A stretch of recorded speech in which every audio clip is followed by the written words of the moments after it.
breaking up.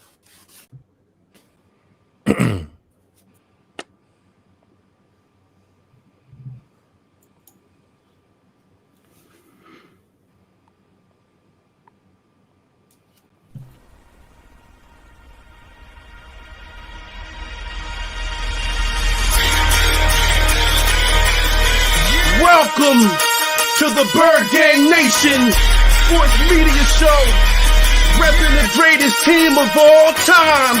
Let's go!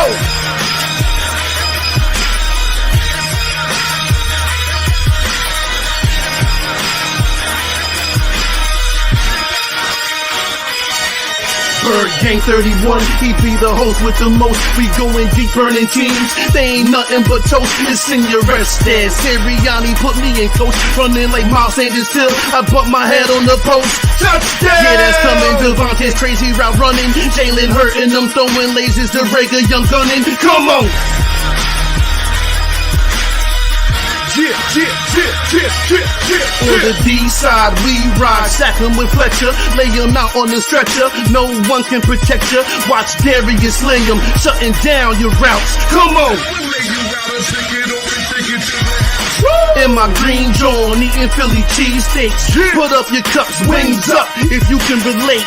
Tailgating at the link like Gangsta Stride. To the Bird Gang Nation, that's worldwide.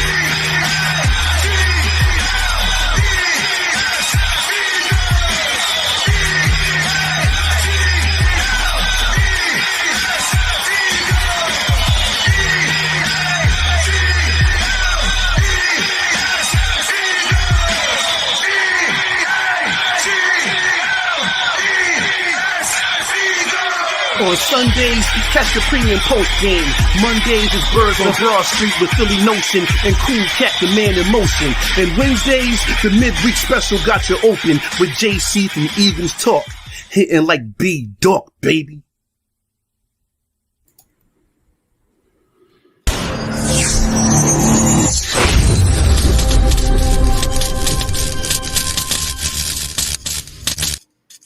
Welcome to another edition of Bird Gang Nation Sports Talk. I'm your host, Bird Gang 31. Today, Nation, I brought some very special guests today. I'm going to let everybody introduce themselves and say what's up. How you guys doing today, my guys? What's good? What's good? What's going on? What's going on, guys? Go ahead and start off, JC. Hey, you already know. Hey, this is your boy JC from JC Eagles Talk. And hey, I represent the Birds all the time. You know, whether we win or we lose, hey, I'm here, man. You know, I keep it real, I keep it honest, and I keep it realistic. You know, but the Birds have a chance to do something that only a few Eagle fans thought they had a chance to do. I ain't gonna lie, but they have a chance to really do something special this year. And this upcoming Sunday is going to be crucial. If we can't take the Washington football team lightly, I don't care. I don't care how bad they look, but we got to go in there and take care of business. Yes, sir. Go ahead, George. What's up, guys? It's George Carmi from Full Press Coverage, Washington. I'm here with Bird Gang and JC, a couple other people here. I keep it real, too. I'm an honest assessment for Washington. I'm definitely a big diehard DC fan, but I also keep it real. And I just love football altogether. So thanks for having me, man. Appreciate me being on. Thank you. Yeah. And to George's side, you know, my name is Dave. I'm from RNFF Designs. If you guys haven't checked out my area of expertise, I guess, if you will, I'm more about jersey swaps. So I do a lot of cool off-season stuff. If you guys will check out my channel, you know, I'll be talking about every team, not just Washington, even though I do a lot of Washington QB swaps right now. It just has to be done, unfortunately. I guess last but not least, I could be an analyst. Mainly talk Eagles football, but I talk almost every team in the NFL. Yeah, and I react. Go ahead and tell them you're the reaction goat in the building. The reaction goat's in the building. Go check out this guy's reactions, man. He got the best reaction videos on YouTube for sure. Thank you. Well, let's get into it, guys. You know, round number 2. You know, Washington versus Philly. Philly got the first round. So what do you guys think? What's your first thoughts of how this next game is going to go? I can start it off. I think that this is going to be a very intriguing game to watch for basically for Washington and Philadelphia. Philadelphia has a lot on the line. They think, they want to come in, they want to win this game and kind of put themselves in position to go to the playoffs, which I think they have a very good opportunity to do so. What I'm watching from the Washington perspective is just the fact that what can we do to kind of bounce back, right? Like what kind of team are we, right? For the past couple of years, Ron Rivera has been kind of trying to build up our culture, trying to build some credibility, build some like gall, right? And what are we going to do? We got punched in the mouth against Philadelphia, you got punched in the mouth against Dallas. Are we just going to roll over? Like that would be crushing for Washington if we basically have 2 more games left and we're already checked out. That kind of negates all the culture that we've been growing for the past couple, for the past 2 years. I do think that Washington's going to come back. I think they're going to kind of make the game competitive. It'll be kind of curious to see how the game actually transpires because you guys laid it to us the first game, but I think that was because we had Garrett Gilbert as quarterback and, our defense was kind of in shambles at the time too. So it's going to be very intriguing. I'm going to be watching. I'll be at the game, so we'll see how that goes. But I don't know. See how it shakes out. Nice. Yeah, I think piggybacking off George, just on my end, like I think urgency is one of those things that with Ron Rivera and even the Eagles in the first half, the last couple of games, I know you guys have had this, lack of production or really lack of getting going early in the game. First half, we saw it against us 10-0, and we just George said it. Garrett Gilbert, what can you do in that situation? You kind of have to roll with it and move on. With us, I mean, it's the same thing, though. We've seen this for years with Washington, just this urgency or lack thereof in the first half. And I think the key to this game will end up being in that first half, who could take advantage of that, slow start of whatever team gets there. So. Yes, sir. Yes, sir. I think I think you hit that right on the head. It depends which team start first. I think the Eagles going to come out running the ball more because I think the last game we passed it like 3 straight times.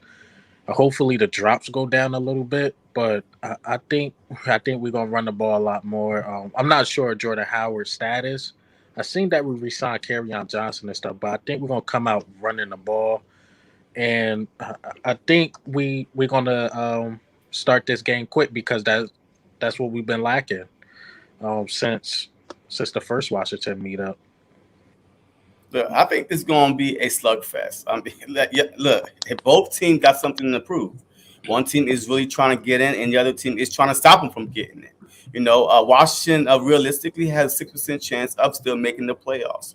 I mean, it's far-fetched, but, hey, there's a chance. So all is not dead for Washington. Yes, they look dead against the Cowboys, and that's what I'm afraid of. I'm afraid that they were embarrassed on national TV, that they probably had a team meeting today or yesterday, and their whole goal, I only think they're thinking about getting in the playoff, but their whole goal is to stop a division rival from getting in the playoffs. Because realistically, we win this game. The Packers beat the Vikings, and I believe 49ers win too, right? If the 49ers win, the Eagles automatically win. So the following week game is, it is what it is. We don't even have to play the following week. So this is it for Philadelphia Eagles. Who are you? A running team, a passing team? What do you do well in the first half? Yes, y'all hit it right on the nail. Against the Giants, we came out flat. Against a backup. Against y'all the first time, we came out flat against a backup. But this time, Heineken, Allen, we don't know who's going to start. I mean, I've heard that they both might play. I don't know what they're trying to do. But we'll see. Whoever defense, this game is going to be win in the trenches. What defense up front and what offensive line can stop the other from dominating? Yeah, man, I agree with all you guys, man. I really think that, like you said, man, Eagles have to win. We can't afford to lose one game now. You know what I'm saying? We have to take care of our own business. Like you said, there is a possibility of a clinch playoff spot this week, and we need to make sure our focus is on getting that playoff spot. Washington, on the other hand, they done lost 3 straight. I know they just want to win regardless on if it's a division game or what. They're tired of losing. They're going to come out there scrappy. You've seen these guys, like you were saying in the comments, fighting on the sideline because they're just frustrated. When you lose 3 games in a row, that makes the team very frustrated. I know we know a little bit of something about that from the beginning of the season. But, man, I think, like you said, it's going to be a battle out there. These guys are going to go out there. They're going to try to rip each other's heads off. You know what I'm saying? They're going to take it 100%, from start to finish. And hopefully we got a good good football game. But, I think the Eagles definitely need to take care of business again. And, we might have to bring out those brooms. We might have to bring out those brooms. So. Yo, actually, hey, the Philadelphia Eagles this year remind me of the Washington football team from last year. They started winning at the end. Yes, it wasn't all pretty, but hey, did they shock a lot of people? They won the division and then play a tough game against the Buccaneers. So if we could keep that same mindset, hey, every year there's this one team, that's unexpected team that makes the playoff. Who could it be? I mean, it's all in front of the Eagles. First-year head coach, first-year full-time starter at quarterback, a young group of core, a good set of vets on both sides of the ball, and that's the key. I'm thinking that Fletcher Cox, because they did have a meeting before we played the first NFC East game. They did have a meeting. They came together and said, look, this is it. McLeod spoke, Cox spoke, all these guys spoke, so they know what's on the line, because McLeod might not even be on this team next year. Who knows about Cox? I mean, so this is kind of the last ride, So I think that they're going to be fine, but it's not going to be easy. No, for sure. Yeah, for sure. I think like the NFL season in general is a big marathon, right? It's kind of a war of attrition, and I think you can't count anybody out. Like it's a story of thirds, right? The first 5 of the game, first 5 games of the seasons. What the Cardinals were like 7-1 or something. It seemed like world beaters. You couldn't beat them, right? Like you're going in the championship no matter what, right? You start to see them kind of slide a little bit right now too. The Philadelphia Eagles are getting hot at the right time, and they're taking care of business. Like you can criticize them, say they played Jake Fromm and Garrett Gilbert back-to-back weeks, but you know what? That's what Washington did last year too. We played, Ben DiNucci, I believe, was a Cowboys quarterback, a backup quarterback on the 49ers. If you take care of business, you earn the right to go to the tournament, right? So that's kind of what you guys are at right now. So, I think it is going to be a good game. I think from Washington's perspective, I don't know if it's like the rivalry, like, hey, Washington wants to kill Philadelphia. I think like Washington's looking in the mirror right now. They're like, what the hell happened the past 3 weeks? Like we were looking pretty good. We were in the inside track of the playoffs, and all of a sudden we kind of fell apart. We crumbled, right? So now it's like, who are we? Are we going to basically be that? Are we going to man up? Or are we going to fall apart? And I'm hoping we man up. We'll see what the hell happens, though. Yeah, man. We shall see. Let's get into the nitty gritty of this game. Let's start with our quarterbacks. Jalen Hurts. The last 2 games, Jalen won the game with his arm as opposed to his legs. You know what I'm saying? That is a big improvement. They weren't like, world numbers or nothing like that. What he had 200 yards in one and almost 3 in the other. But you know what I'm saying? It shows that he can still win football games with his leg. I think last week he only ran 2 times or something like that. He only had like 2 rushes out there. So that's showing that we do have another dynamic to our offense besides just the run. And also last game was the first game that we didn't get over 200 yards rushing or 175 yards rushing in a football game. We got Miles Sanders out, but that controls the rushing part of the game. But let's start with the quarterbacks. Jalen Hurts and Heineke, right? Heineke should be starting, right? He's starting. Heineke's starting. So what do you guys think about these 2 quarterbacks? I don't know if he's going to finish, but and what kind of games do you think they're going to play this week? Ryan, you want to start off? Go ahead, bro. All right. I'll start it off here with Taylor Heineke. Taylor, listen, here's the thing with Taylor Heineke. I always looked at him kind of like in a way a poor man's Jalen Hurts. I'm not saying they're comparable, because when you look at their stats, it's a little different. But Taylor has this ability to, this capability of run game, right? He can do those things. He can have those good games. The problem is it's so inconsistent. And there's an argument about this guy could be the future at quarterback for Washington. And the consistency has just never been there with him. All right. We've seen him play well against Tampa. Then we've seen him lay so many eggs. Jalen has done the same to a degree. I'm sure every Eagle fan here can say that this year. The problem is with Jalen compared to Taylor, or I should say the thing is he's so much more dynamic in the things that he can do well, in my opinion, than Taylor Heineke.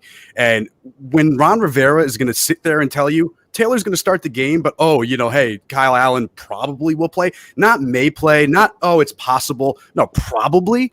That is concerning to me on so many levels. Like, I want to see my coach say, we're going to come out, we're going to hit them in the mouth. This is a division rival. This is, I think we still have like an outside chance potentially of getting into the playoffs. I'm not 100% sure about that. Even if not, again, it's the Eagles. You got to come in. You got to at least try to spoil their season, just like sort of how you guys almost kind of did it last year until you let us win it. So yeah, we could have know, spoiled it. I'm not We would gonna have sugarcoat that. Jalen in.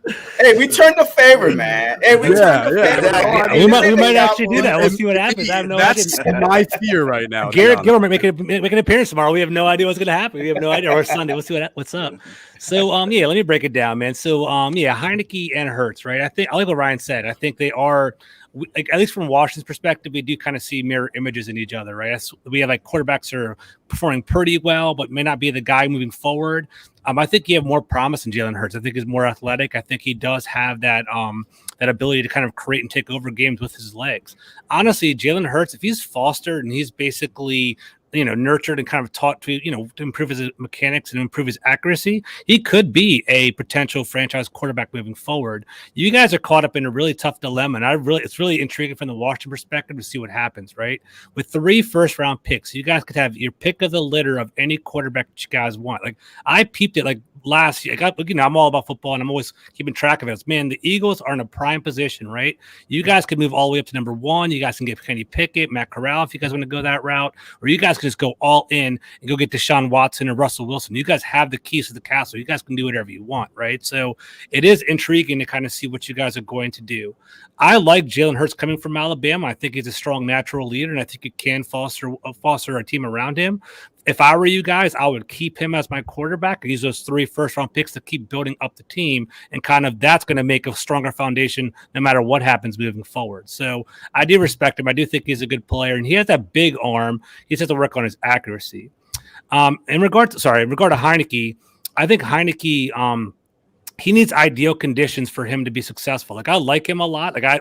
He was on a roller coaster for me. Like, at the beginning of the season, I was like, dude, why the hell is he even in the game right now? Get him out of here. But then he was on a 4-game win streak, and he has gall, man. He freaking balls, and down 7 with the ball in his hands. I actually do trust and believe he's not going to turn the ball over there, but he's not strong enough. If you get a big deficit, if he's down 10-0 or down 14-0, he can't bring you back into the game. That's kind of his problem. Or he'll press and turn the ball over, and that's exactly what happened with the Cowboys game. We've got down 7-0, down 10-0 real early. All of a sudden he's throwing these turnovers and hits the fan, man. That's what happened over there. So yeah, I think it's gonna be an intriguing quarterback matchup. I hope we see good Heineke on Sunday as opposed to the frantic turnover Heineke we've seen the past couple of weeks. Yeah, and what you said right there, that was the biggest difference between Jalen Hurts and Heineke. Yeah. Jalen Hurts know how to find a way to win.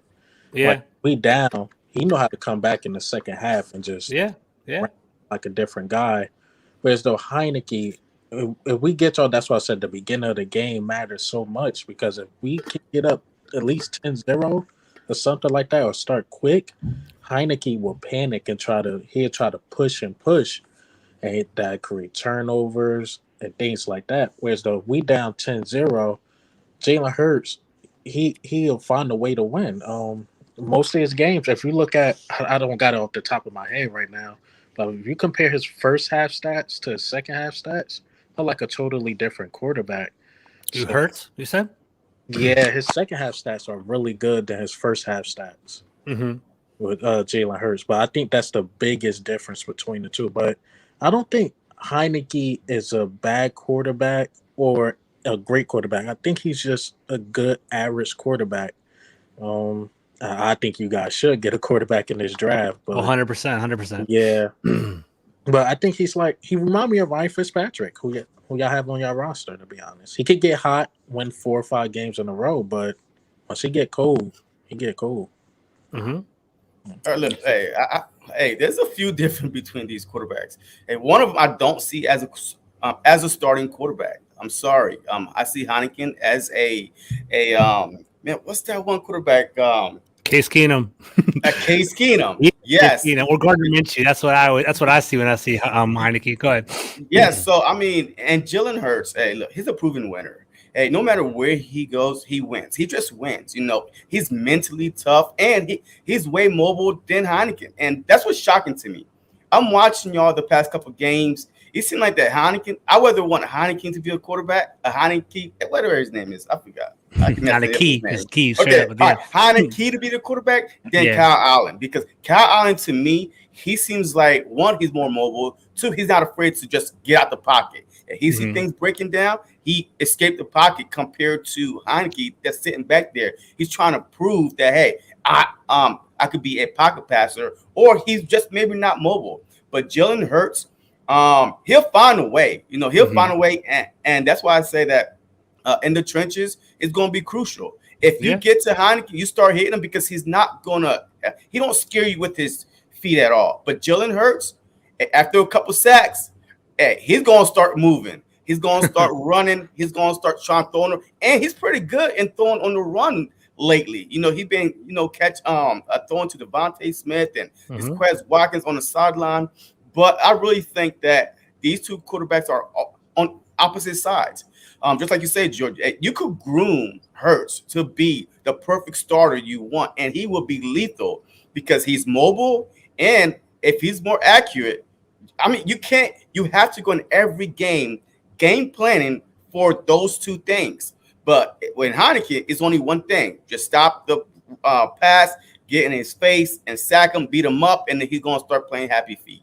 So, yeah, Hurts can be Kyler Murray light, I think, right? I think he has the ability to actually get to that point, and you don't count him out yet, right? I actually put up a tweet a couple of days ago.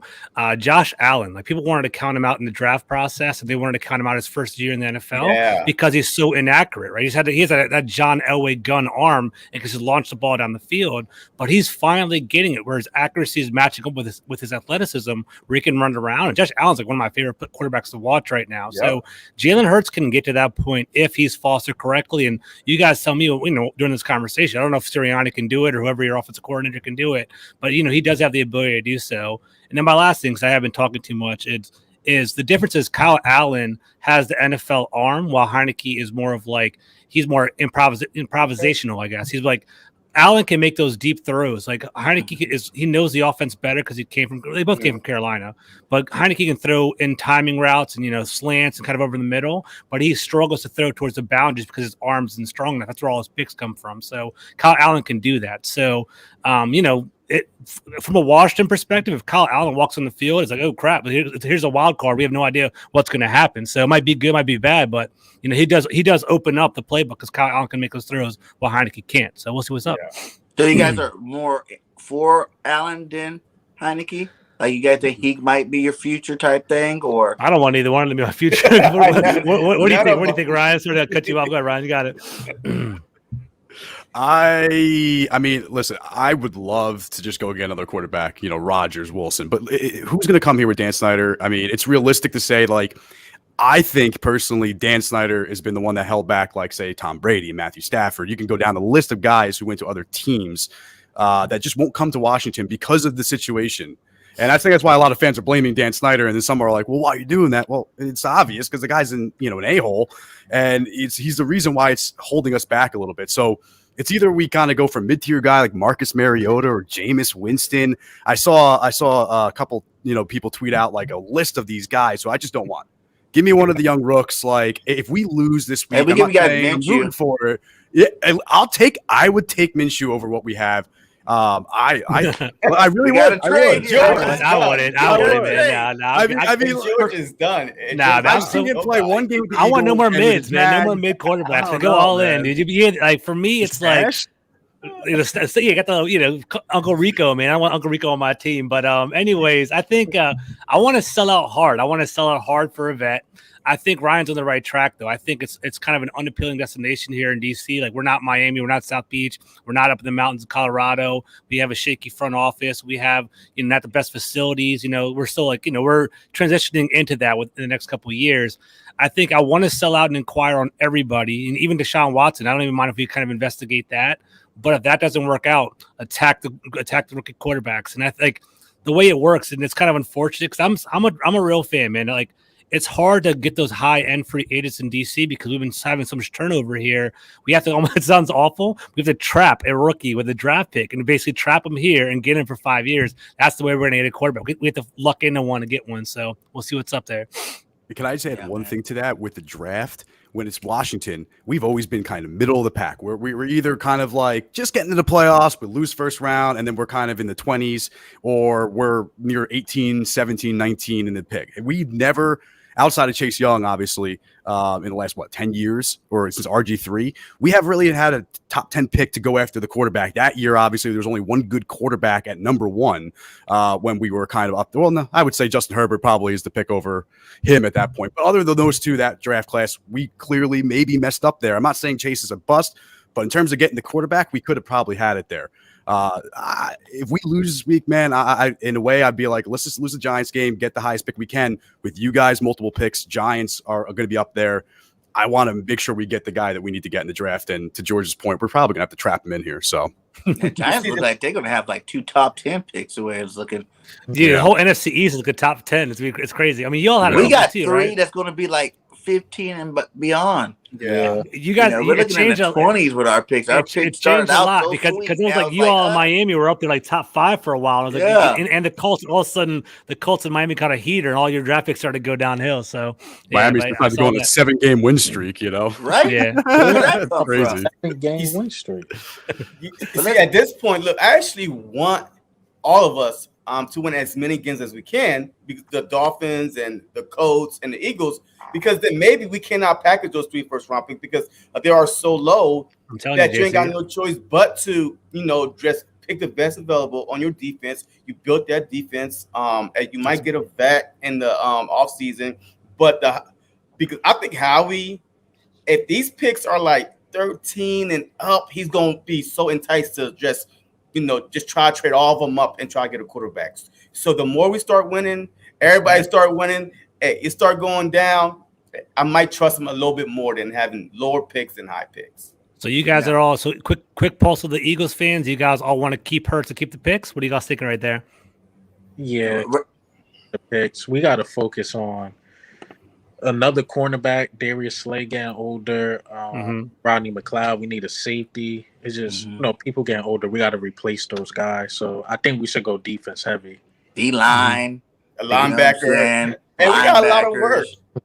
I wouldn't even mind another receiver too. Because look, the thing is this: in the offseason, right? If you build your defense through the draft, and you like one veteran wide receiver away, honestly, on the offensive side, because if you look at it with Devontae Smith, with Miles Sanders, with Gainwell, with the whole bunch of running backs that we have, with offensive line, I mean, it's still playing at an elite level, and we do got some backups for them. So the only thing we missing on the offensive side is a more accurate passer in Jalen Hurts, which he can work on in the offseason, and a veteran wide receiver to take the heat off of Smith, once in a while. But that's why I'm saying focus on the defense. Focus on defense, and you might be in great shape next year. Yeah. I was gonna say one thing I just wanted to throw out there. I think, man, you got to go BPA. Don't be pigeonholed into a position. Like, Washington, we're like, we're weak on linebackers. We're going to get Jamin Davis. We got him. I actually like Jamin Davis a lot. I don't know if you guys even follow him or keep track of him at all. Number 52 for 52 for our team. He is a project. He's going to basically grow for a couple of years. People thought he was going to hit the ground running, but I did some research on him, and I was studying the draft. He was only a 1-year starter in Kentucky, but we reached for him. But basically, the Cowboys, man, people hate on the Cowboys, but they draft very well. They took CeeDee Lamb that fell in their laps, and Micah Parsons fell in their laps. And they wanted a cornerback, but basically Micah Parsons fell to them. We're like, dude, this is a top 5 pick sitting like here. Diggs. Diggs fell in the second round, I think, too. And it was like, dude, we're just take the best player available because your needs change year to year. Just take the most talented player you can and then see what happens. And that's what happened for them. So good for them, man. But hope that happens to us. I'm hoping a linebacker falls to us because we do need a linebacker. That is one spot that I will say that I don't care if we use that very first pick, whichever one it is, on a linebacker at that time. Just go ahead and grab them and get it out of the way. Because the Eagles never pick a linebacker in the top 2 rounds, ever. Like, we've never – I don't remember the last time we've done it. What was it, Hicks? I think Hicks. Hicks was the last. That was a while ago. What about Trotter? Was Trotter a high pick or not? I forget. Yeah, but now you're really even getting farther back. Yeah, he was a beast, man. Trotter was solid. And I think, like you said, we have depth in a lot of different spots, Even with the cornerback, it's like we could re-sign Nelson. He's not – I was hating on him at first, but he's not playing that bad. He's not – to the point where he's just getting burnt every game, you know what I'm saying? And then you got McPherson behind him, who hasn't even played really this year, who when he has played has stepped up a little bit. You know, he hasn't had any big plays on him as well. And then all those two other cornerbacks in the Zach Ertz trade, Tay Gowan, and what was that other guy that we picked up too? McCain, I think his name was. Those are two more bigger cornerbacks that we don't even know how they play because they haven't played all year long as well. So it's like in the cornerback spot, we could actually, you know, develop these guys in the offseason and see what they can do. But I do agree, like if Hamilton, you know, the safety that can play linebacker safety role, you know what I'm saying, all over the field is available. We need to get him and definitely a linebacker for sure. But yeah, this is the next one. Who's stepping up at the running back position? Let's talk about our running backs, guys. Miles Sanders is out. Howard stinger. Last time Howard had a stinger, it took him a couple of weeks. You know, they said he might play this week. Someone said he was playing this week. I'm not sure exactly which report is right with that. But how do you guys feel about the running back situation on both teams? Go ahead, Ryan. You got it. You know, I'm a little worried, but not crazy. I mean, here's the thing with Gibson. If I'm not mistaken, he's dealing with the turf toe thing, right? So like that was something that lingered and kind of hindered him a little bit last year. With JD still, I believe, still banged up and everything like that. Like Jared Patterson, he's out for the year. He's on IR, right? He's out for the year. Yeah. So I've been working so much, I didn't even know that. But so with those two guys out, I mean, you got Jared Patterson, and then who else? You know, like the rookie needs to step up. We took him undrafted free agent. We cut Peyton Barber to every Washington fan's celebration when it happened. That's kind of, but it's a worry. It's 100% worry. See, I'm more worried about us than I am the Eagles, even without Miles Sanders, because of Jalen Hurts' run ability, because Jordan Howard still has proven that he can do it in that backfield. And let's be real, you guys have like 5 other running backs that can either catch or run the football. We got 2, and maybe one of them can catch. Maybe. Yeah, I think Ryan's on the right path. So basically, Antonio Gibson, it's been a tale of two. Like Washington's offense goes where he goes, right? So during our 4-game winning streak, he had 20 touches per game. He had over 100 yards per game. He was doing really great, and that's where we would control the clock and control the ball, and that's how he won these games, right? He kind of got nicked up. He had a fractured shin at the beginning of the year. As Ryan alluded to, he also kind of has a turf toe now. I think he is going to play. I think he has 850 yards right now, and I think it does mean something to him to break 1,000 yards. So I think he wants to kind of finish that off and kind of get through it, right? So he's on the precipice. He's almost there. Jared Patterson's a pretty we have intriguing backs. I think our system kind of covers up, like we don't need like an elite running back, but Antonio Gibson's solid. We have Jared Patterson. If you guys don't know, he's kind of like a Darren Sproles build. I wouldn't say he's as good as Darren Sproles, but he's from Buffalo. He had 6 touchdowns, and actually I think he had 8 touchdowns in the game in college. And he basically he's kind of like a scat back, and he's been doing pretty well.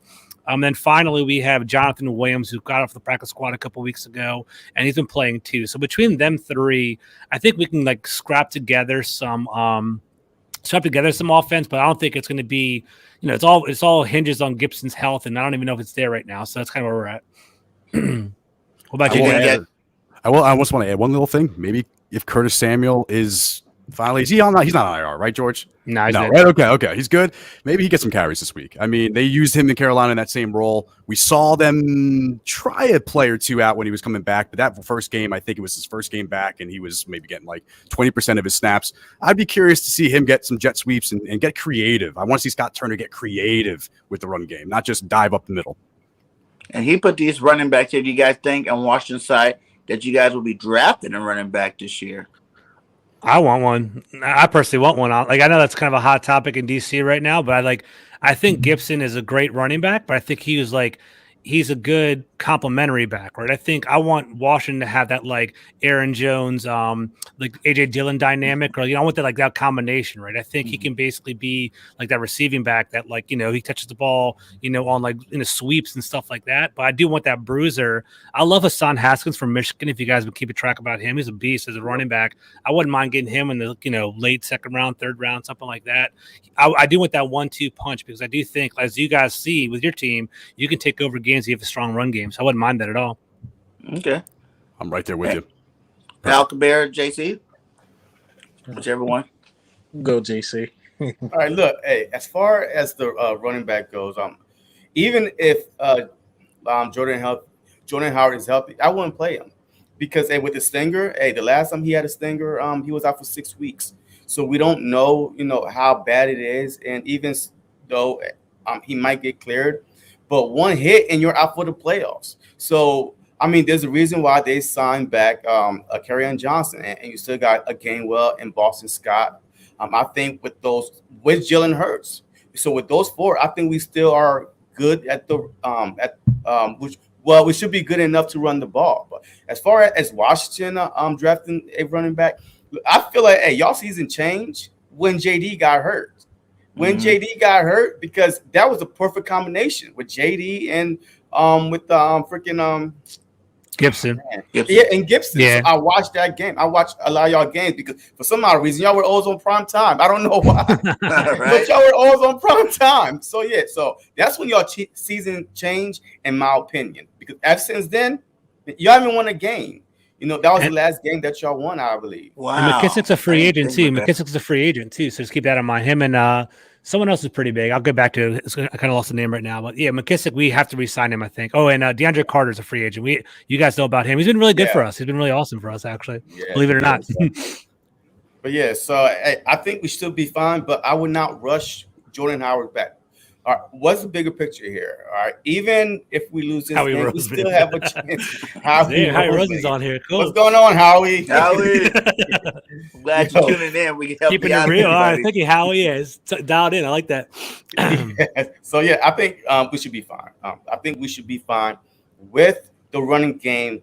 We get a lead, we start running the ball, and a lot of times it's about the other team. All right, they are getting tired. It's not that these running backs are doing some awesome moves and spins. The other defense is getting tired, and they're getting worn out in the fourth quarter, and you keep pounding and pounding and pounding.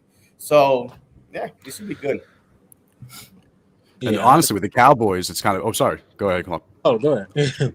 I was going to say, with the Cowboys, you saw – I mean, granted, we had some COVID guys, but you saw Washington's defense start to get really tired last weekend. You guys are one of the top rushing teams in the NFL. So, it's definitely concerned. Even without Miles Sanders, it's just too much ammunition that they need to at least try to get some guys healthy and rotate and at least try to stop this run. Because we're not going to win this game if we can't stop the run. It's that period. This point. I was surprised y'all were so successful last game, to be honest with you. I thought I think we came in with the number 4 rush defense in the NFL, and you guys ran 200 some odd yards against us. So it was crazy. Good for y'all. Yeah, we had a lot of experience, and we beat the number 1 rushing defense in the Saints. We put 244 on them, and nobody thought we could run against them.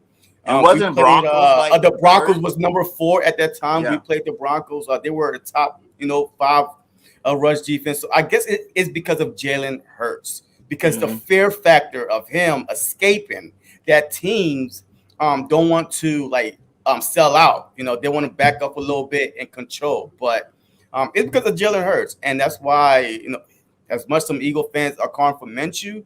No. Nobody fears Minshew. All right, I don't care if you say, "Hey, Hurts can't throw." Look, I'm telling you right now, he keeps defensive coordinators up at night, and it's because of him. We are the number 1 rushing team in the league right now. Yeah, I agree, and we gotta put some respect on that offensive line too, man. That's why it depends on. It doesn't really matter who's back there, but that offensive line, man. Boston Scott could have a big day. Kerryon Johnson could have a big day. Because I look at the all 22. The way the holes are they ridiculous. I could run through those and get 5. Yeah, right. Get you the ball, buddy. It's that offensive line, man. I think we have the best run offensive line, if not pass offensive line too. I mean, Hurts be having a lot of protection. Sometimes he just hold the ball a little too long, but other than that offensive line. And I agree. Just let Jordan Howard sit. Let him sit. He'll be smart. Yeah, if we clinch everything this week, you can let him sit the following week. Just prepare for the playoffs. Just rest up. And I would say a little bit of both what you guys said here.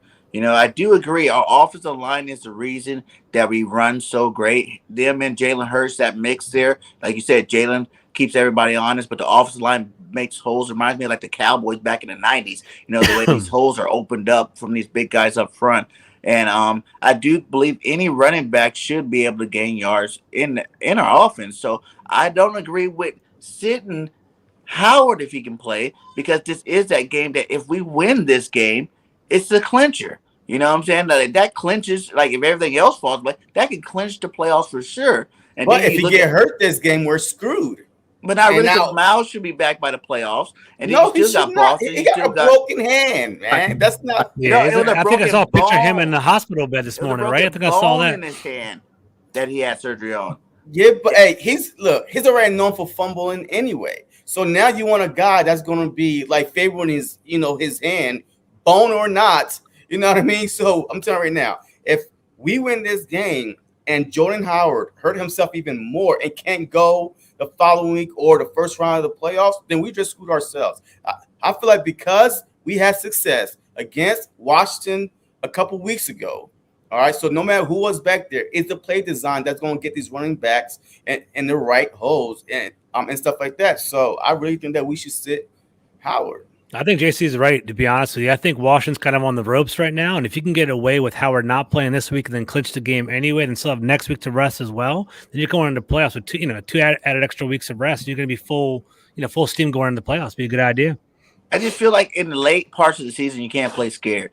Like say, if you could, and you hope to save them. But what happened if Boston and Gainwell sucks this game? You know what I'm saying? They have terrible games. Howard can lead the way because we've seen Howard do it for weeks. Miles Sanders lead the way because he's done it for weeks. But you don't know for sure if Kerryon Johnson off the practice squad or Gainwell or freaking Boston Scott can lead a whole game. Running that football. If you got him in for a game, I feel like. You can't really play scared on that. I'd rather go for the attack, go for the win, and worry about it later. Like, you can say yes if he does, but any player can get hurt every single game. You know what I'm saying? Like, any player can get hurt. And I know last time he did take 6 weeks to get back from the stinger, but let's just hope that it's not that bad. And I feel like if they play him this week, it's because it's not as bad as everybody thought. They said the MRI came out really good. Yeah. So it's like you gotta go for the gold right now is what I'm saying in the running game. You gotta have all your top dogs out there trying to get this playoff spot, or you could be sitting at home. We lose this, so we tank this game, and now you're really in some trouble, and you're probably not going to the playoffs anymore if other things fall into place. And now we're sitting here thinking, dang, we should have started Howard when we had a running back out there if these guys can't do it. But either way works. I understand both ways, though. Or make them limited. You do either or. Yeah. The Cowboys did it the other week. The Cowboys played us in round 1. They Zeke's been had a knee injury for a little while. I don't know if you guys been keeping up with that, but basically they played him for a series or two. They got up so big they didn't even play him in the second half. They dressed him for the game, but didn't play him that much. Yeah. Well, let's get to these pass catchers, guys. Let's go tight ends and receivers. What do you expect to see from both sides on the pass catching front? Goddard domination. I mean, I can't see unless something changes from 2 weeks ago. Like, I understand we had a lot of people out, but historically, Washington has just struggled against tight ends. We've been a little better this year, I think, at times, especially when Landon was healthy and in the linebacker spot. Like, I just saw a difference in that defense without him there. Now on IR, I mean, Dallas Goedert is.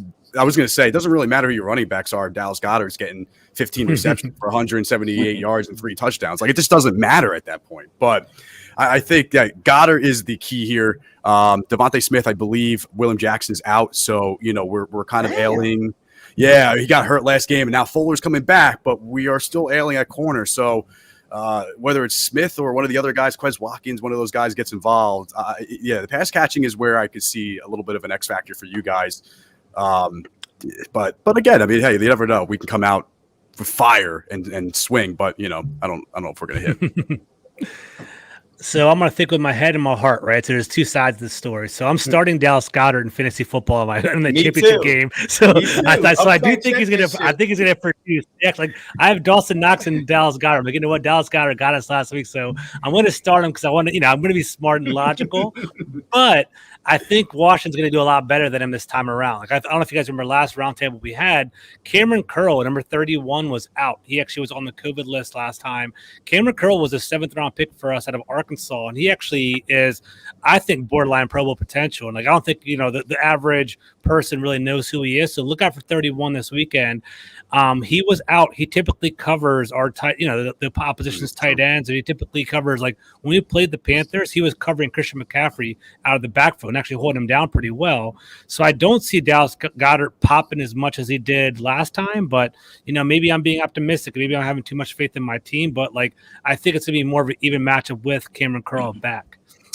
Washington all year long it's been an unbalanced wide receiving core. It's been Terry McLaurin and who else wants to hang out that day, right? And last week we had Dimey Brown basically. Last week we had Dimey Brown actually do pretty well. He had a couple big catches against the Cowboys, but altogether it was a big struggle. So I think, Slade did a pretty good job against McLaurin last time, I think. So it might be kind of a nip and tuck kind of game. Then also 87, John Bates is our tight end. He's been kind of showing some things over the past week or two as well. So I think, we'll see. I think our offense is kind of a nip and tuck kind of offense, not really explosive. If we do get an explosion, it'll be a McLaurin over the top kind of shot. So we'll see how that goes there. But, I think Goddard will kind of be slowed this week.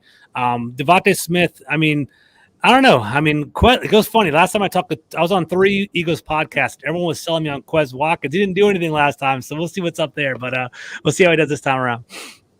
But look, hey, I feel like that on the Washington side of things that they're going to try to do a lot of trickery. I didn't see it a lot last time.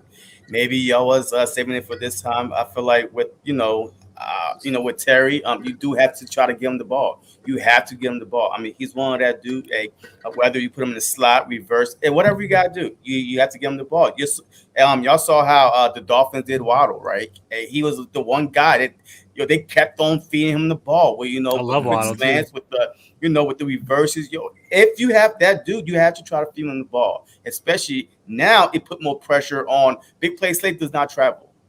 He is a one side corner, so he does not travel. He didn't travel with McLaurin last game?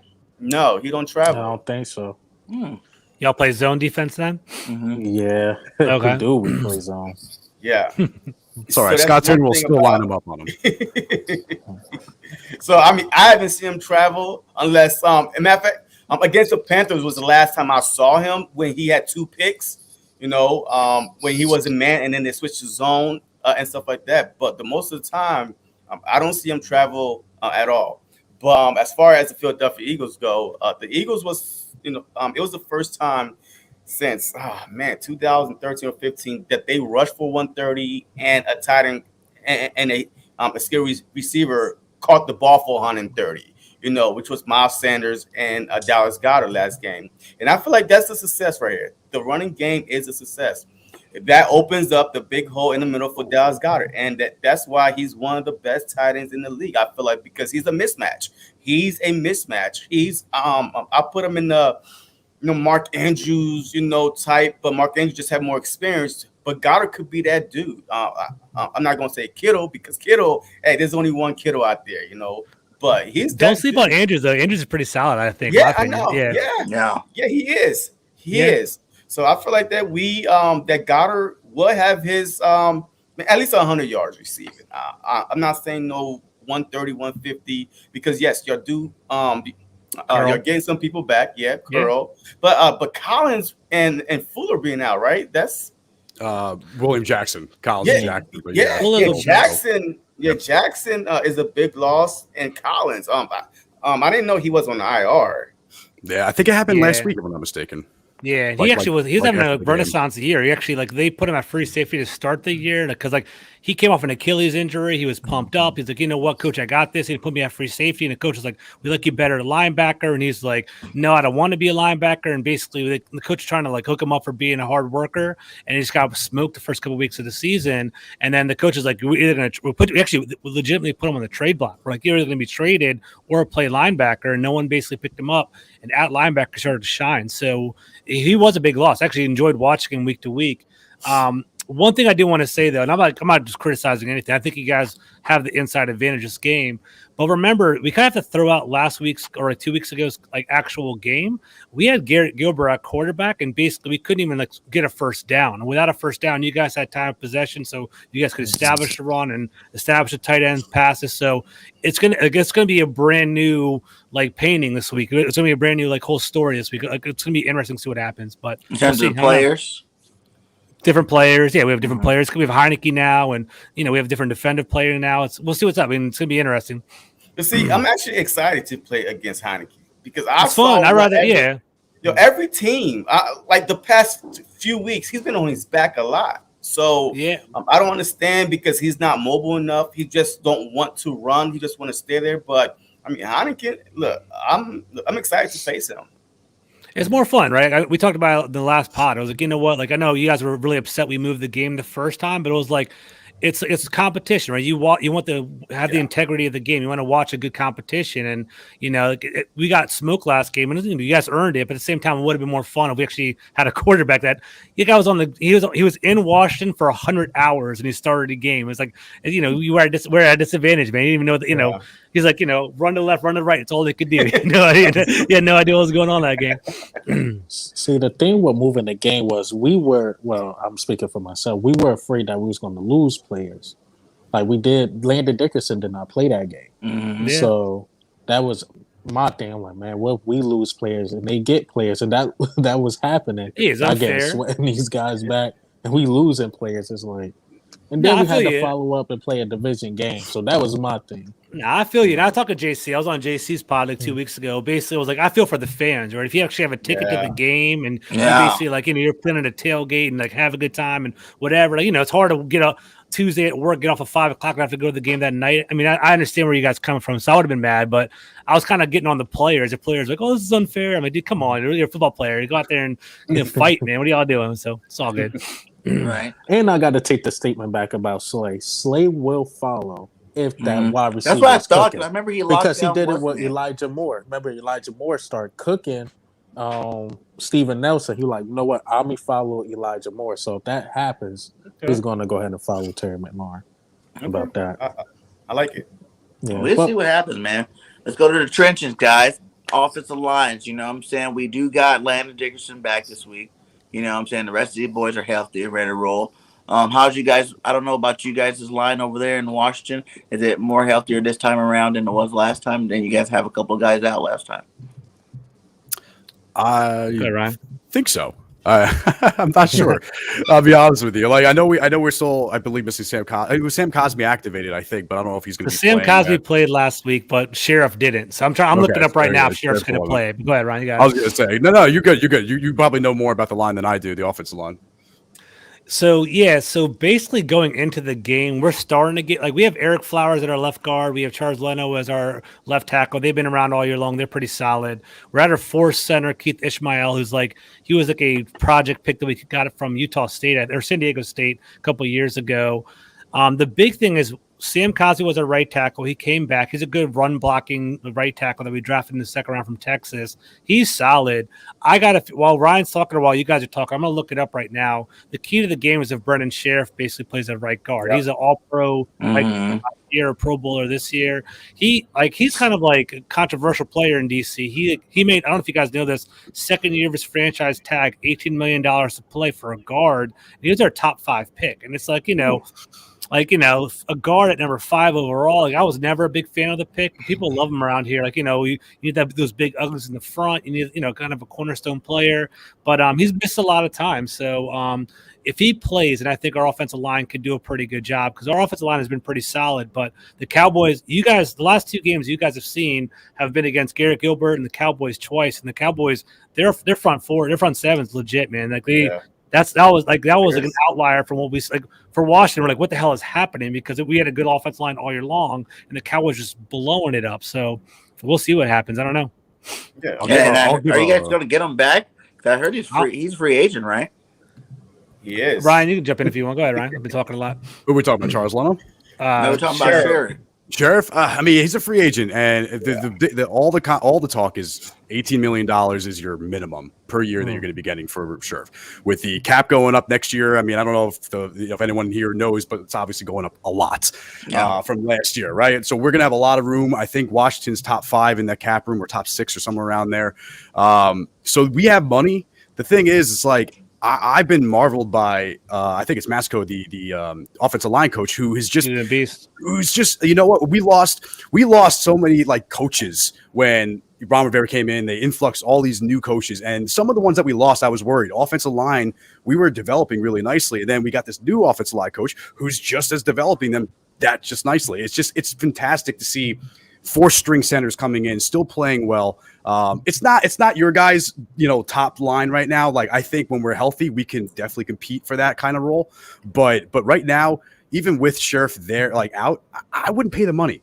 I personally wouldn't pay the money for him. I think a lot of people do overvalue him here in DC because of what he's meant and when he is healthy, what he does on the field. But I mean, listen, it's every other game. You basically expect him to get some kind of pec injury or something crazy, or him down on the field. And for $18 million a year for a guard, it just doesn't make any sense to me, especially with how we've developed offensive line talent in house.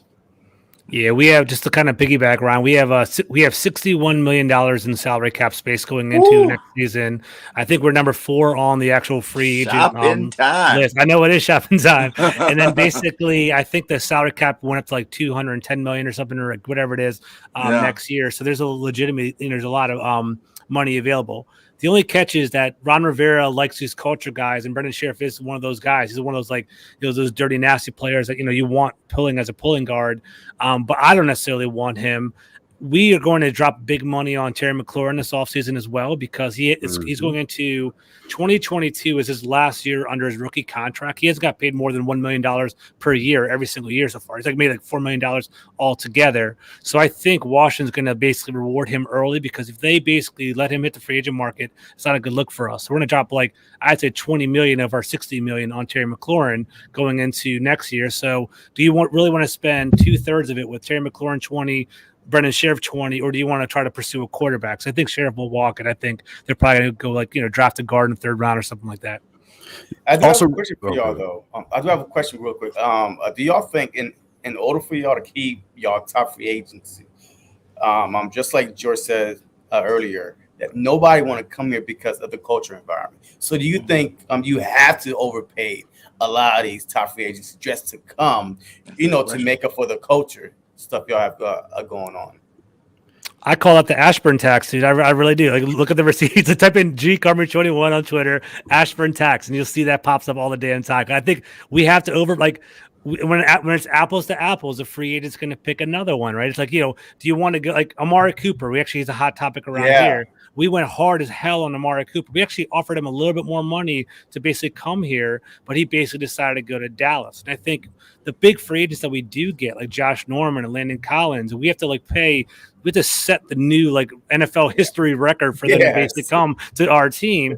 And it's like, dude, what is going on? So, like, I think Ron Rivera kind of brings credibility. I think it was him coming in kind of like, people want to play for him. He's like a authentic, honorable coach. He's loyal, so people want to come to him. But I think also the dark cloud in DC is Dan Snyder. Like, they're like, what they're going to fire, they're like, is he going to fire Ron Rivera, like, in a mid-season, or, is there going to be some sort of sexual harassment thing? Like, it's like, that's why in a quarterback, like Aaron Rodgers, like, should I go to Denver or Seattle or the Saints, or should I go to Washington, where, what the hell's going to happen there? Like, it's not appealing for us. So, Ryan, do you agree? How do you feel, bro? Oh, 100% agree. I mean, it's either we're spending this premium, and that's a great phrase, the Ashburn tax. It's perfect. It's exactly what it is. Yeah. And we've seen this before the Ron Rivera era. Obviously, like George said, this is a Dan Snyder problem.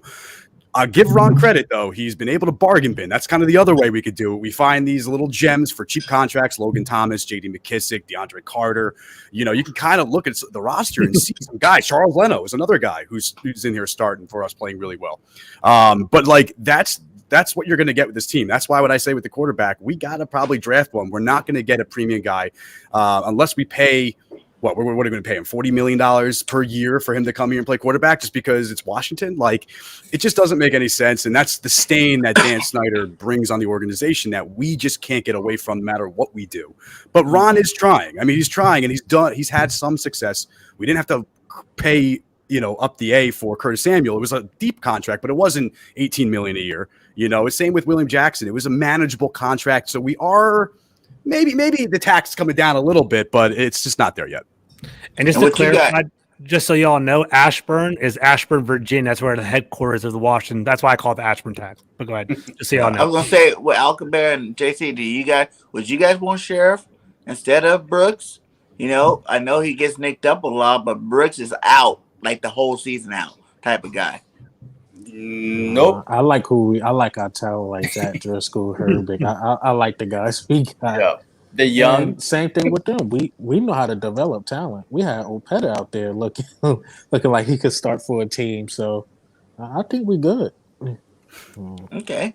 Well, let's get on this defensive side. We're going to do the whole front seven, linebackers and defensive linemen for both teams. Hey, shout out to the 30 people in the chat. Please like and subscribe to all my guys up here putting up that fire content tonight. You know, for the Washington football team, we got R&F Designs, and we got George Camari, and then JC Eagle Talks and Al Cabrera. Please get that. Subscribe. All their links are inside of the chat.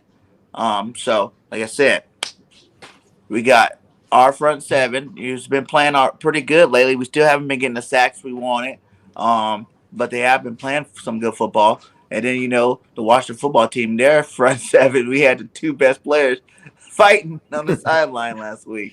So I like it. I like it. I know that sounds crazy, but I'll take that. Well, I'm exaggerating. I don't like it, but I think I'd rather have them getting pissed off than laughing. If we were down 42-0, everyone's high five and titty twistles and stuff on the side, I'd have been pissed off if I saw that. Right? I'll take anger. I'll take frustration. I think I was going on there. So they're Alabama boys, and they're friends on outside of the field. So I think it's kind of frustration is boiling over. And if you're getting your butt kicked, maybe you shouldn't be getting pissed off. So I don't know. That's how I feel. Ryan, what do you got, man? I mean, honestly, I like we know they're college roommates or college teammates, rather. We know they've known each other for a while. I'm less concerned about them getting in a little altercation rather than like George said, like being on TV. It's just I don't mind the fire. I don't like the swing. You know what I'm saying? Mm-hmm. Like don't swing your teammate at a game. Like in practice, off the cameras, it's fine. But like with this organization, it just adds another layer to the bull crap that you just don't want to see with this team anymore. Even though like I had no problem with what it was, I think a lot of people blew it a little out of proportion in the media and so forth. But football's football, man. I mean, I'm sure we all play football at one point in our lives, and we know crap happens. You get in fights with your friends. I don't know. I would have swung around too. He had his finger all up in my face like that. He's like, "Hey, you." I guess the question did he miss on purpose? Did he miss on purpose? Probably. I think he did. I hope so. He did?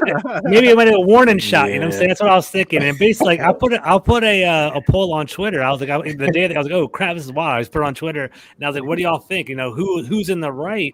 And basically, I think it was like 80% was in John Allen's favor. Like, dude, like if a grown man puts a finger in your face and touches your head like that, you're asking for it. So that's kind of how it went down. But I don't think it should have happened, right? It shouldn't have been fighting on the field, but at the same time, we all play football, we all play sports before. If you get angry with people, things happen. But I don't think it's the end of the world. I think our linebackers are more of a concern than our defensive line, to be honest with you, because to answer your question. Yeah, tell us about those linebackers because we're going to talk about the whole front seven of your team. So yeah, our linebackers, it depends on who plays, right? So against the Cowboys, we were out our top two linebackers, number 55 Cole Holcomb and number 52 Jamin Davis. Cole Holcomb's legit, man. I liked him coming out of North Carolina. He's actually like I don't know if you guys follow like the relative athletic score, the RAS score, if you guys know what I'm talking about. He basically had like a 9.2, which means like it's like relative to your linebacking peers, like what's your percentile? And he's like 92% like height, weight, and speed. He was actually pretty legit. Wow. And he came out and he was like, no one really knew what he was, more of a coverage linebacker, and he actually has been doing pretty well. So that's number 55. Jamin Davis, like in regard to that RAS score, was 99 percentile. He's like, that's why we got him. Like height, weight, and speed. He runs like a 4.44. Right now, the game is just too fast for him. It's kind of like he's trying to figure it out, and they put him at middle linebacker. So basically, if both of them play, I think Washington will be in a pretty good situation. The only thing is what's kind of the talk of the town now is if Holcomb doesn't play, who's going to have that green dot in their helmet? Who's going to call the plays? And basically, let's say Jamin Davis, he was negative in COVID. He was like, he actually did not play in the Cowboys game because he was like potentially having COVID, but now he's cleared. Is he going to call the plays? And that's not a good look for our rookie linebacker. It's already too fast for him anyway to be calling plays too. So we'll see what happens there. But linebackers are concerned. That's where Goddard could still shine. Basically, if let's say Cameron Curl is not on that play, I think he can still eat the middle of the field. So that is a concern for me. Yeah, I kind of echo that. I mean, I think before when I was saying about Goddard going off for that like 10 catches or whatever it was, I forgot all about Cam Curl coming back. But linebackers in mind, if it's going to be dependent on if those two guys play. With Landon Collins out, it's just the depth just goes from them to paper thin after that. There's some guys who can get in there and play some, but I expect the holes to open up at that point if that's the case. And our lines are going to have to put more effort in on their end, which again would tire them out, which again, against a grind like your Eagles, it could be a tough matchup for them. Okay. So I guess I could talk about front seven. Defensive line. It's just the edges for me that have been a little bit disappointing. Like the Derek Barnett, Josh Sweat been playing okay, but now Derek Barnett potentially out, and Tyrod Jackson potentially out. I don't know how we're gonna get there on the edges at all. Just relying on Josh Sweat. Who we gonna put in there? Ryan Kerrigan. Now he's out too. He's out too. He's on that list too. Yeah, Avery, right? COVID. On Yeah, COVID, I didn't realize maybe Avery. But yeah, On the it's COVID the COVID. Yeah. So I mean, Avery had a breakout game last game too. He did pretty good. But the edges is more my concern. I think Fletcher Cox, and they get hot at the right time. Fletcher Cox and Javon Hargrave starting to find themselves again. So they get in there. The linebackers, the way TJ Edwards been playing, I can't lie, he's been pretty elite. So if he keep it up, I'm not really worried about the linebacking core, but TJ Edwards been playing at a high level. What number is Edwards? What number? So look out for him in the game. 57, I think. 57, yeah. 57. Okay. Mm-hmm. But yeah, he's been playing really good. I think he was like the highest graded Pro Football Focus for the last week's game. Okay. So he's been playing. He's been playing pretty good. So it's just the edges I'm worried about. The defensive ends. I mean, other than that, I'm not really worried about the front seven. Now the secondary, Nelson, I'm a little wary about, but with the front seven too, you seen Cox play some DN too last game. You know what I'm saying? I wouldn't mind seeing him playing a little bit more of that. Milton Williams. And letting Milton Williams get in there and mix back and forth for him and Cox on the DN and D tackle. And like we said, Avery has been playing some really good football too lately on that outside, bringing that pressure. So, yeah, I'm not too really concerned about our front seven anymore. You know, the linebackers was a huge concern earlier in the season, but like you said, man, TJ Edwards been balling now. Singleton's been playing a lot better lately. You know what I'm saying? So these guys are out there doing some good things out there at the linebacker spot. So I can't really complain on them too much. Yeah, I agree. And also, yes, we have played some bad quarterbacks, but the thing is, you know, like momentum, that confidence. Yes, you're playing some bad teams, but you are getting to the quarterbacks. You are getting some sacks. You are getting some interceptions. So to me, it felt like if Milton Williams could go on there, he could play edge. Remember before BG got hurt in the in training camp, Milton Williams was playing edge. I mean, BG had some high praise for Milton Williams. So hey, this might be his opportunity. And there's a chance those guys come back because, you know, they got on there on Monday and Tuesday. So, I mean, they still got to Sunday. But I think we'll be fine. Our linebackers, yes, they have stepped up ever since TJ Edwards been inserted into the starting lineup and Cut Wilson. This linebacker core have done a lot better. And as far as Nelson, I saw a lot of McPherson last game too. I don't know if Nelson got hurt, but I did see number 27 out there, you know, covering the far right receiver. So yeah, but we'll see. But pretty good. You know what? Let's get this answered here. Flores keeps putting this up. He says, "Why did you guys bring the bitches?" All right, so basically, I don't know if you guys know the backstory. So a couple weeks ago, the Dallas Cowboys came to Washington, and it was like 50 degrees in DC, like not even that cold, right? But basically, you know, Jerry Jones, you know, always has to be extra. He basically got this, I think it's called like Red Dragon benches or some sort of dragon is the name of the brand. It's like a heating and cooling. It offers like heat and cooling on the bench to basically keep the players like kind of pampered, right? So basically, Jerry Jones brought it to DC and put it on our sidelines. Jerry would do something like that with the Cowboy. Yeah, if Jerry Jones would do something like that with the Cowboys logo on, all bright and loud, and it was like the talk of the town in DC because it was like I think like Jerry Jones is running his mouth. He's like, the biggest group of Cowboys fans in the nation are in DC, not just in Dallas. Like, they're just talking smack us the entire time. And he basically put the benches in FedEx Field, and I think I guess people were insulted. Like, oh, let's get to basically show Dallas up, whatever, and then we get our butts kicked, right? So which is ridiculous. I don't know who decided this. People say it's Dan Snyder, but I don't believe it. I really don't. People say Ryan might disagree with me. People are saying Dan Snyder did it, but what happened was the boost up your morale for the NFC East games. He signed a contract with his Red Dragon benches for for the Cowboys, Eagles, and then Giants game. Send these Washington, same brand, like the air conditioned heated benches to all three of the stadiums. I heard of no heated benches before. So the Cowboys fans were like clowning us last week, right? Because it was inside of a dome. It was like 80 degrees in Dallas. We had like a heating, cooling bench, and we fought on the bench too. So it wasn't a good look for like the entire organization. But basically that was last week. But we're doing that. Yeah, they can. It's big money things, right? So they're doing that basically for the Eagles game and for the Giants game. I personally think, right? And you tell me if I'm wrong, Ryan. I don't think it's Dan Snyder. Dan Snyder is not smart enough or like witty and creative enough to do that. I think it's like we have this guy named Jason Wright who is he's our team president, and he's like heading our business operations and our marketing operations. And I like the guy a lot, I really do. But I think he was trying to drum up like ticket sales, trying to drum up like interest in the NFC like rivalry. And I think he was like, you know what, if the Cowboys do it to us, we're gonna do it to somebody else. But I think it's like optically it kind of backfired. It's kind of like we're like little brothers to the Cowboys. The Cowboys had a good idea, and now we're kind of being stupid with these benches. And we had like the Cowboys backed it up. They came to our stadium, they beat our ass with the benches on the stadium. It's like good for them, right? But now it's like we bring it to Dallas, we get our ass kicked. It's not a good look. So we can do it, and hopefully if we can mark our territory in Philadelphia, I'll deal with that. But we'll see, man. We're playing in FedEx this time around, but yeah, it's crazy, man. But I don't know. I will say the Eagles are bringing benches to the game. Yeah, kicking the benches is what happens. Yeah, let's see, man. I'll take it. I don't know, whatever. Shoot some fire. Go ahead, Ryan. What are you gonna say? No, I was just ever since those benches. Hey, y'all 0-3 ever since those benches. Yeah, man. like 0-2. We're 0-2 with the benches. Yeah, but yeah. Yeah, it's not a good look. More's been made about the benches in the games, and that's like I feel like here's the thing with that. Like I want to believe it wasn't Dan Snyder, but like it kind of seems like a thing that Dan Snyder would do.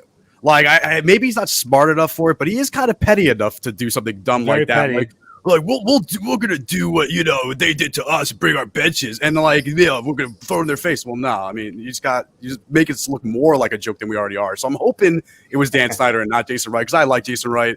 Obviously don't like Dan Snyder, but yeah, I mean, hell, I would be fine if they didn't even have benches for us at this game. Like, let's just stand and prove that we deserve. It's like a knee like the old days. It's like a knee on the sideline. Yeah. You guys don't deserve no rest. They don't deserve benches. Come on now. Yeah.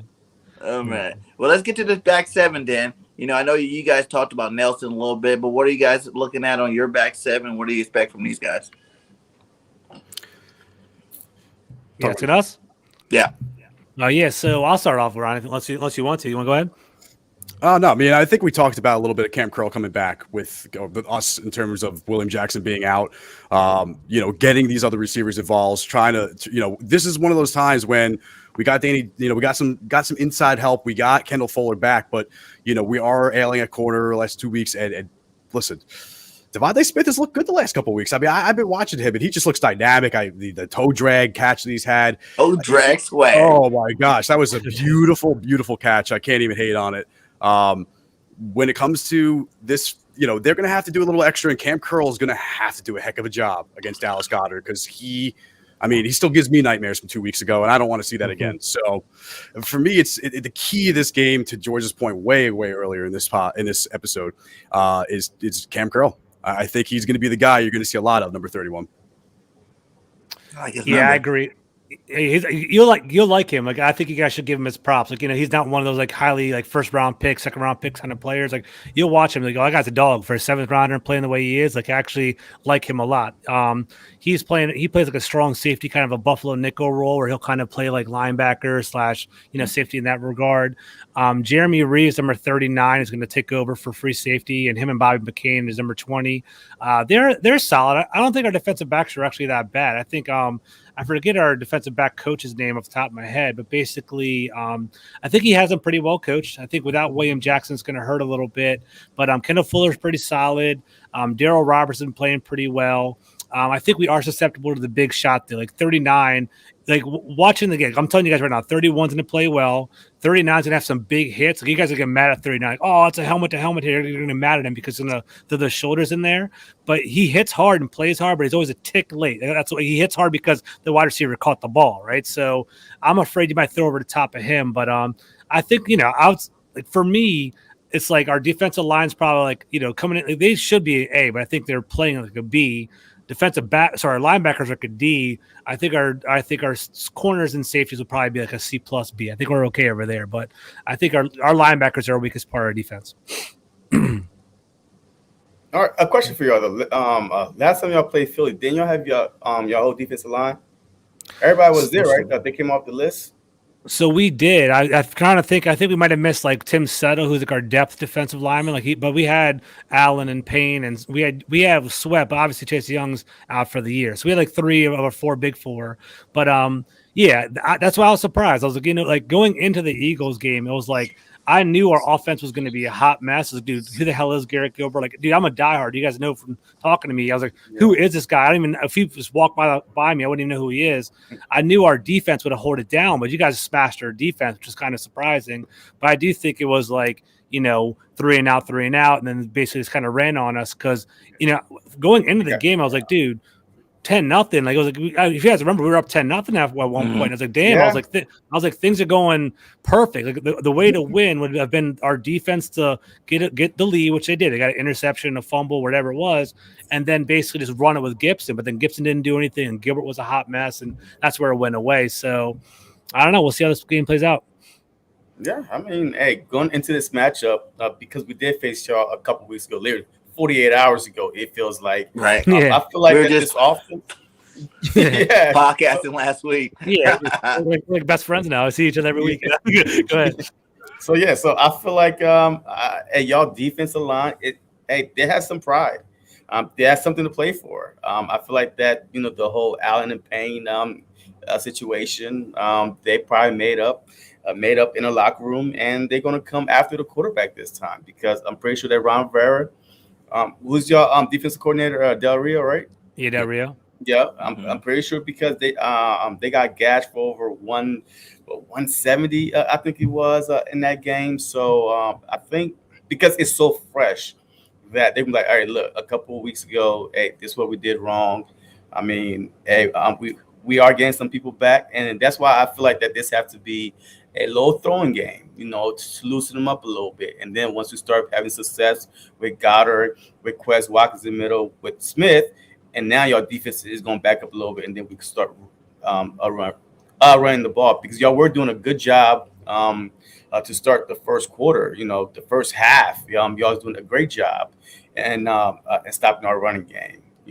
But then in the third quarter, the fourth quarter came along, and y'all were getting tired because y'all had a lot of 3 and outs. So this game right here, man, like I said, look, I'm an Eagles fan. I feel good, but it's a divisional game. It's a divisional game, and this game, we must win this game. We must win this game because I feel like if we lose this game mentally, psyche-wise, I don't know what it's going to do. But if we win this game, these boys could get some rest, and if they're going into the playoffs, with the momentum.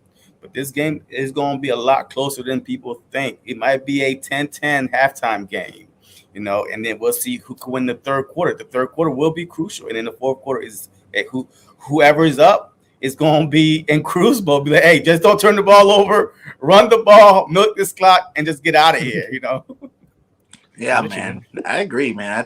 But I wasn't ever worried about their defensive line from last year. Because when y'all had last year in that game that we gave you guys, we had like backup linemen and we were still handling that defensive line. So I knew coming into this year, I didn't care if all 4 of them were there. I think our line was going to be good enough to be able to handle those guys up front because, what I'm saying, they're like a lot of bull rushers. They're not really a lot of guys with moves and stuff like that get past you. And as long as you got big guys on your ends, we got Lane Johnson and Mailata over there. Those are 2 big physical tackles that definitely you're not going to be bull rushing anything over there. So Like I said, it's going to be a good game. Let's go ahead and give our final takes, our hot take and our score predictions for this game. Who wants to start off? Nice. Should I start off? All right. So I think it's going to be a pretty good game altogether, right? I think Washington's going to come out emotional. I think the Eagles have the advantage. I think ultimately the game is going to be close. I think the Eagles will probably pull it out in the end. I'll say 21-17. It's going to be a closer game than what people think it's going to be. If I was the Eagles, I would try to get ahead early because I think Washington's going to come out emotional. Like, they were embarrassed. They were punched in the mouth the last 2 weeks. And it's like, I think it's more of a challenge amongst themselves against a challenge against the Eagles. So the Eagles should try to get ahead. I do think it's going to be whoever has momentum going into the second half. If I was the Eagles, right, I know we'll see how it all shakes out, but if the Washington can get up like 10, 14 points, I think Washington will have a chance to win the game when it's all said and done in the second half, right? Like, if the Eagles can come out and punch Washington, real quick and knock them out, I think all this mess going around will basically be too much for them to overcome. So we'll see how it shakes out. Right now, I do have to give Philadelphia the inside track because, they're playing better right now. They're healthier right now. My big thing is I don't want to see turnovers by Heineke. So if Heineke starts turning it over, that's going to be an issue for us. So we'll see how that goes. All right, I'm just going to say this now. This is kind of a reverse jinx, okay? Because I'm going to give the Eagles a 31-17 victory here, and I'm hoping I'm wrong. I am. I'm hoping I'm wrong. I'm hoping that Washington comes out with the fire.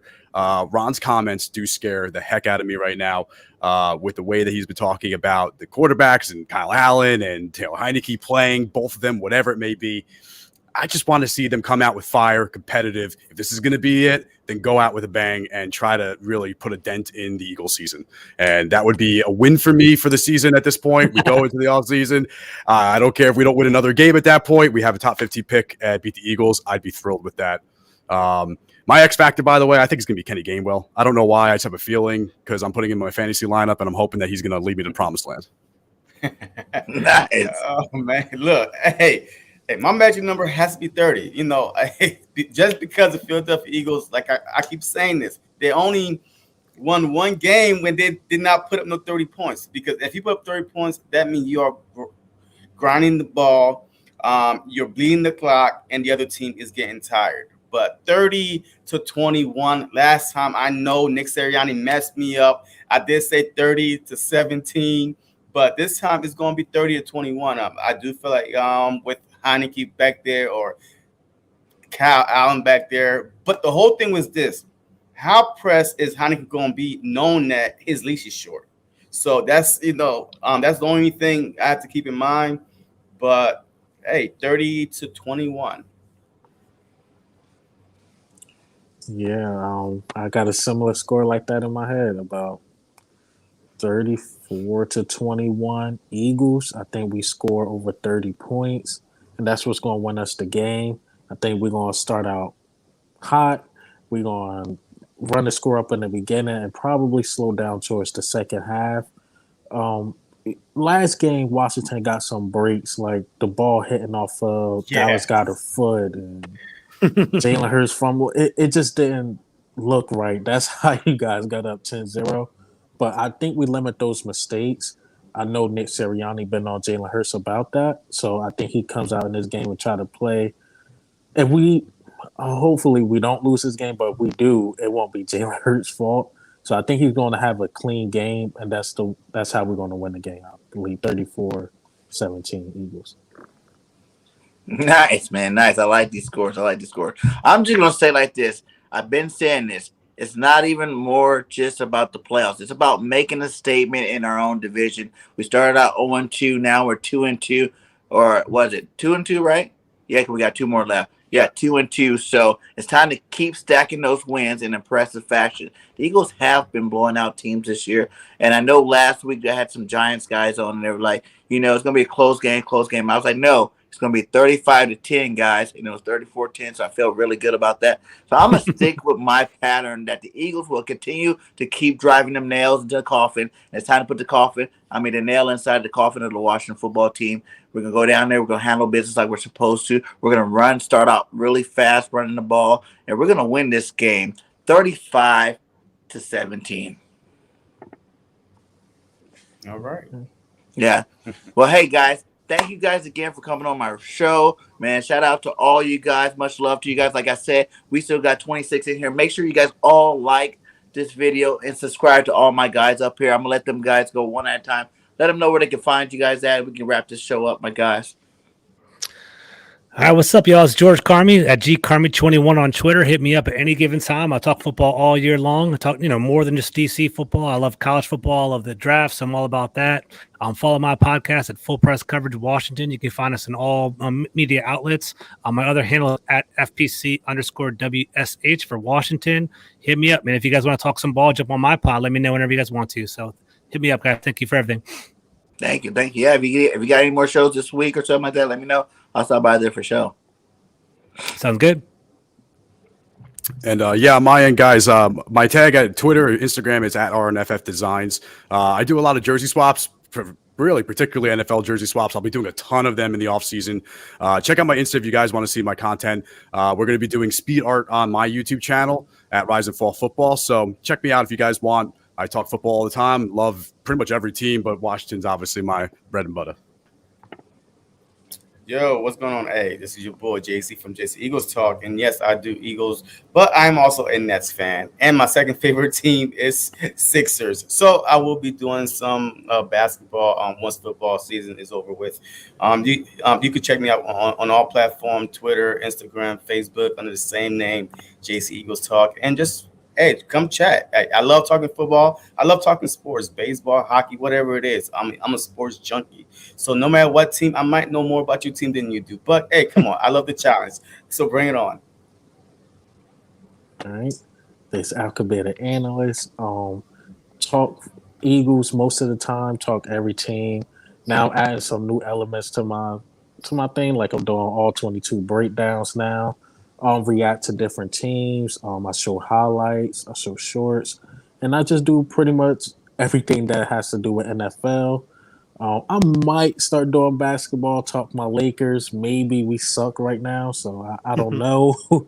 But yeah, just I mainly talk Eagles and react to what's going on in the NFL.